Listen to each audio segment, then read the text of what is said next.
మీకు ఎప్పుడైనా ఇలా అనిపించిందా? విపరీతమైన కోపం వచ్చినప్పుడు తలంతా బరువెక్కినట్టు, లేదా ఏదైనా టెన్షనుంటే కడుపులో గడబిడగా ఉండటం? అసలు మనసులో ఉండే ఫీలింగ్స్కి మన శరీరానికి సంబంధమేంటి? ఎందుకిలా జరుగుతోంది?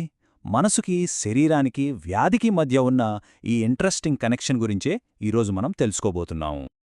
ఈరోజు మనం ఏవేం చూడబోతున్నామంటే, ఫస్ట్ మనస్సే మన బాడీని ఎలా కంట్రోల్ చేస్తుందో చూద్దాం.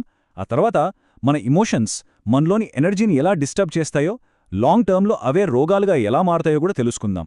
హోమియోపతిలో మెంటల్ సిమ్టమ్స్కి ఎందుకంత ఇంపార్టెన్స్ ఇస్తారో అర్థం చేసుకుని, ఫైనల్గా మనసుని సరిచేస్తే శరీరం దానంతటా అదే ఎలా బాగుపడుతుందో చూద్దాం. రైట్? ఇక మొదటి విషయానికి వద్దాం. మనస్సే శరీరాన్ని కంట్రోల్ చేస్తుంది అన్నాం కదా. అసలు ఈ కంట్రోల్ ఎలా పనిచేస్తుందో చూద్దాం. హోమియోపతిలో ఉన్న ఒక ఫండమెంటల్ ప్రిన్సిపల్ ఏంటంటే, మన బాడీకి మాస్టర్ మన మైండే. అదొక కమాండ్ సెంటర్ లాంటిదన్నమాట. అంటే మన హార్ట్ బీట్ అవ్వాలన్నా, మనం ఊపిరి తీసుకోవాలన్నా, ఇలా ప్రతి చిన్న పనికి సిగ్నల్స్ మన మైండ్ నుంచే వెళ్తాయి. అందుకే మన ఆలోచనలు, మన ఫీలింగ్స్ డైరెక్ట్గా మన హెల్త్ని ఎఫెక్ట్ చేస్తాయి. దీన్నింకా సింపుల్గా అర్థం చేసుకోవాలంటే, మన బాడీని ఒక వెహికల్ అనుకోండి. మరి దాన్ని నడిపే డ్రైవర్ ఎవరో? మన మైండే. డ్రైవర్ కూల్గా, అలర్ట్గా ఉంటే జర్నీ స్మూత్గా సాగిపోతుంది. కానీ అదే డ్రైవర్ టెన్షన్లో, కోపంలో ఉంటే ఆలోచించండి, డ్రైవింగ్ మొత్తం డిస్టర్బ్ అయిపోతుంది. మన శరీరం పరిస్థితి కూడా సేమ్ టు సేమ్ అంతే. మనసు పీస్ఫుల్గా ఉంటేనే బాడీ హెల్తీగా ఉంటుంది. సరే, ఆ డ్రైవర్ అంటే మన మైండ్ గనక డిస్టర్బ్ అయితే అప్పుడేం జరుగుతుంది? ఇక్కడే మనకు ప్రాణశక్తి లేదా వైటల్ ఫోర్స్ అనే ఒక కాన్సెప్ట్ వస్తుంది. మన ఎమోషన్స్ ఈ ఎనర్జీని ఎలా పాడు చేస్తాయో ఇప్పుడు చూద్దాం. అసలు ఈ ప్రాణశక్తి అంటే ఏంటి? హోమియోపతి ఫిలాసఫీ ప్రకారం ఇది మనల్ని బ్రతికించే ఒక ఇన్విజిబుల్ ఎనర్జీ అన్నమాట.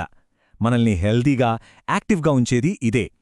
ఒక ఫ్యాన్ తిరగాలంటే కరెంట్ ఎలాగో, మన బాడీ, మైండ్ సరిగ్గా ఫంక్షన్ అవ్వాలంటే ఈ ప్రాణశక్తి కూడా అంతే ఇంపార్టెంట్. చూడండి, మన మైండ్ ప్రశాంతంగా ఉందనుకోండి, ఈ ప్రాణశక్తి మన బాడీ అంతా ఒక ప్రశాంతమైన నదిలా ఫ్లో అవుతూ ఉంటుంది.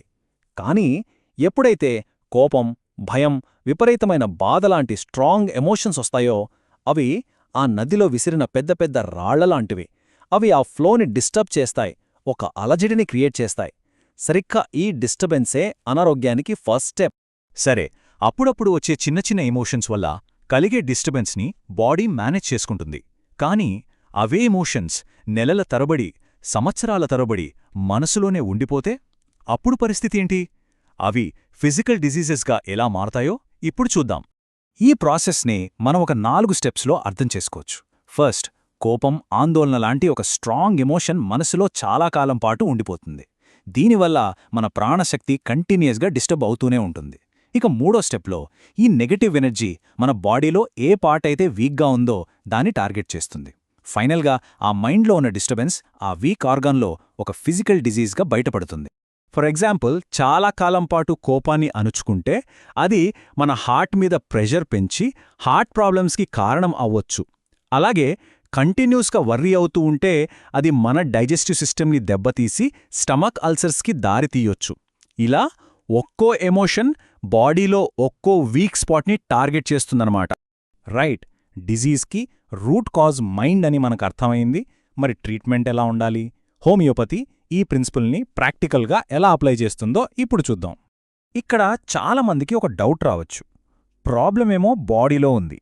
ఫర్ ఎగ్జాంపుల్, మోకాల నొప్పులు అనుకుందాం. కానీ డాక్టరేమో మన నేచర్ గురించి, మన భయాల గురించి ఎందుకు అడుగుతారు అని. దీనికి ఆన్సర్ చాలా ఇంట్రెస్టింగ్గా ఉంటుంది. ఆ answer homeopathy founder doctor Samuel Hahnemann చెప్పిన మాటలోనే ఉంది. మనిషి మానసిక స్థితే అన్ని వ్యాధులకు మూల కారణం. అంటే మన బాడీ మీద కనిపించే సిమ్టమ్స్ అసలు జబ్బు కాదు, అవి కేవలం మైండ్లో స్టార్ట్ అయిన ఒక డిస్టర్బెన్స్కి బయట కనిపించే ఎక్స్ప్రెషన్స్ మాత్రం.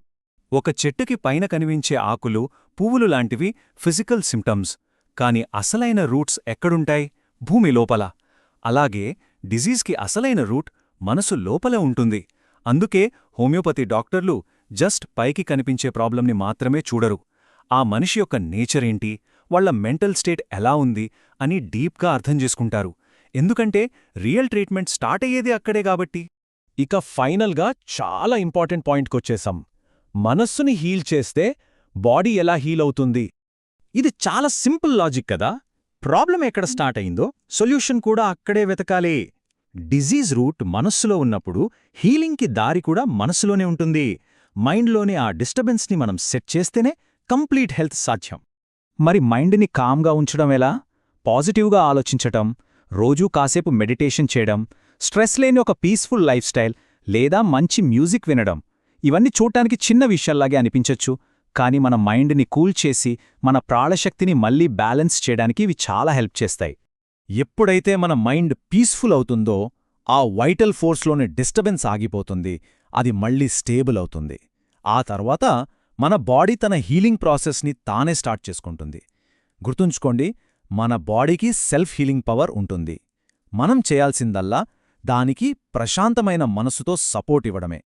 తర్వాతి భాగంలో భావోద్వేగాలు వ్యాధిని ఎలా కలిగిస్తాయో ఇంకా వివరంగా తెలుసుకుందాం.